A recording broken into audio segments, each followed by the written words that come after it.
அவர்கள் காலமானது மிகப்பெரிய அளவில் எல்லோருக்குமே சோகத்தை ஏற்படுத்தியிருந்தது. ஏன்னா காஃபி குடிச்சிட்டு வாக்கிங் போகணும் அப்படின்னு இருந்த மனிதருக்கு மிகப்பெரிய அளவில் அவங்களுடைய வீட்டில் எல்லோருக்குமே ஒரு இடியாக அமைஞ்சது என்ன அப்படின்னா அவருடைய இழப்பு தான்.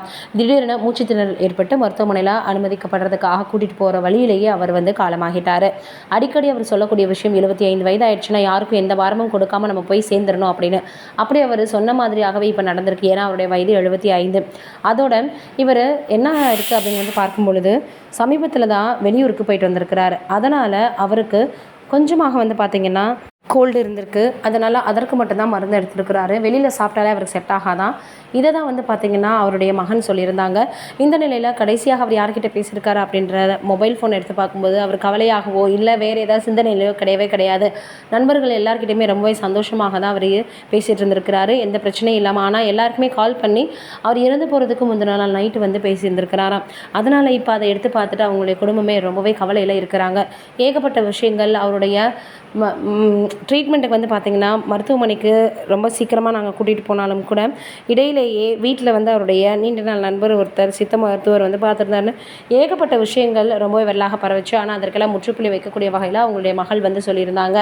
அதனால் இப்போ ரொம்ப சந்தோஷமாக இருந்த மனிதர் திடீரென மூச்சுத்திணறல் ஏற்பட்டு காலமானது அவருக்கு மட்டும் இல்லை, அவருடைய ரசிகர்கள் சினிமா பிரபலங்கள் எல்லோருக்குமே ரொம்பவே ஷாக்காக இருந்தது. நம்மளுடைய சார்பாகவும் அவருடைய ஆன்மா சாந்தி அடைகிறோம் அப்படின்னு கடவுள்கிட்ட வேண்டிக்கலாம். இது ஒரு பக்கம் இருக்க இப்போ பார்த்திங்கன்னா மகாநதி அப்படின்ற சீரியல் மிகப்பெரிய அளவில் ரசிகர்கள் நல்ல ஒரு வரவேற்பை பெற்று வந்துட்டுருக்கு.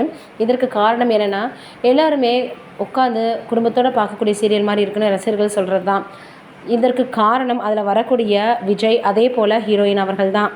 விஜய் மற்றும் ஹீரோயினுடைய அந்த ஒரு நடிப்பு ரொம்பவே நல்லாயிருக்கும். ரொமான்டிக் சீனாக இருக்கட்டும், இல்லை அவங்க அன்பை வெளிப்படுத்தக்கூடிய சீனாக இருக்கட்டும், அந்த சீரியல் மிகப்பெரிய அளவில் சூப்பர் டூப்பர் ஹிட்டு கொடுத்து வந்துட்டுருக்கு. இந்த சூழலில் இப்போ இதில் ஸ்ருதி சண்முக பிரியா அவர்கள் ஹீரோவினுடைய அம்மாவாக ஃப்ளாஷ்பேக்கில் நடிக்க போகிறாங்களாம். கேமியோ ரோலில் அவங்க நடிக்க போகிறாங்க அப்படின்ற செய்திகள் வெளியாகிருக்கு. நாதஸ்வரம் உள்ளிட்ட பல சீரியல்கள் நடித்து ரொம்பவே பிரபலமானவங்க தான் ஸ்ருதி சண்முக பிரியா. இப்போ அவங்க நடிக்க போகிறாங்க அப்படின்ற செய்தி மிகப்பெரிய அளவில் சமூக வலைதளங்களில் வேலாக பரவி வந்துட்டுருக்கு. நம்மளுடைய சார்பாக அவங்களுக்கு வாழ்த்துக்களை தெரிவிச்சுக்கலாம். நீங்கள் என்ன நினைக்கிறீங்க அப்படின்றத மறக்காமல் கீழே இருக்கக்கூடிய கமெண்ட்டில் சொல்லுங்கள்.